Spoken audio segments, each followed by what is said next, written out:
Ready start.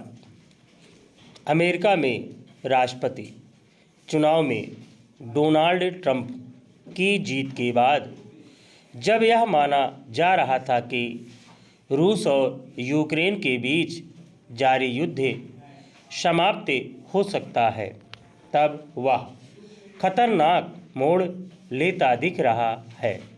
इसका कारण यह है कि अमेरिकी राष्ट्रपति जो बाइडेन ने यूक्रेन को ऐसे हथियारों से लैस करने का फैसला किया जिससे वह रूस का मुकाबला करने में सक्षम हो सके। इस क्रम में उन्होंने यूक्रेन को रूस के खिलाफ लंबी दूरी तक मार करने वाली मिसाइलों के इस्तेमाल की अनुमति भी दे दी।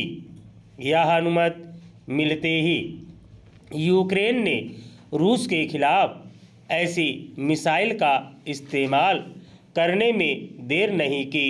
उसने रूस के खिलाफ ब्रिटेन से भी मिली मिसाइलों का भी इस्तेमाल शुरू कर दिया है। इसके जवाब में रूस ने भी अपने तेवर दिखाते हुए पहली बार अंतर महाद्वीपीय बैलिस्टिक मिसाइल से यूक्रेन को निशाना बनाया। यह मिसाइल परमाणु हथियार ले जाने में भी सक्षम है। रूसी राष्ट्रपति पुतिन पहले दिन से चेता रहे हैं कि यदि अमेरिका और यूरोप यूक्रेन के बचाव में आगे आते हैं तो वह इसे युद्ध में उनका सीधा दखल मानेंगे।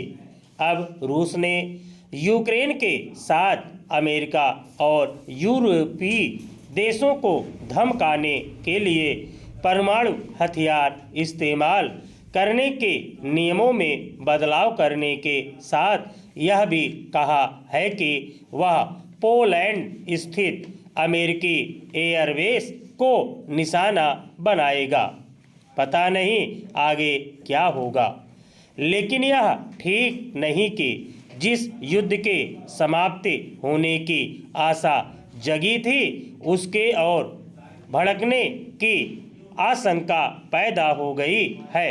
इसके लिए अमेरिकी राष्ट्रपति जो बाइडेन को जिम्मेदार ठहराते हुए कहा जा रहा है कि वह अपना पद छोड़ने के पहले हालात बिगाड़ने के साथ विश्व को तीसरे युद्ध की ओर धकेल रहे हैं। जो बाइडेन के फैसले की आलोचना अमेरिका में भी हो रही है, लेकिन यह भी ध्यान रहे कि उन्होंने यूक्रेन को घातक हथियार देने का निर्णय उन खबरों के सामने आने के बाद किया कि रूस की मदद के लिए उत्तरी कोरिया की सेनाएं मोर्चे पर आ डटी है। अमेरिकी राष्ट्रपति अपने फैसले को उचित ठहरा सकते हैं, लेकिन इससे भी इनकार नहीं कि उन्होंने रूस और यूक्रेन के बीच छिड़े 33 माह पुराने युद्ध को समाप्त करने की कोई ईमानदार कोशिश नहीं की।